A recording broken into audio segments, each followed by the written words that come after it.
Welcome! Today in front of me Huawei Mate 10 Pro, and I'll show you how to enable the ringtone volume on this device. So first of all, you should go to the settings and here find the sounds and vibration. Tap on that and right there you'll see the ringtone. Just swap with your finger on the right side.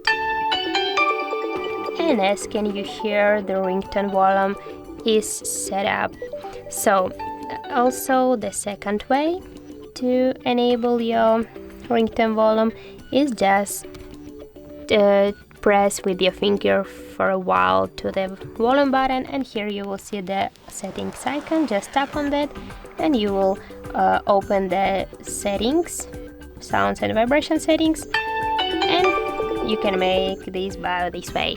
So that's it. If you found this video helpful, leave like, comment and subscribe our channel.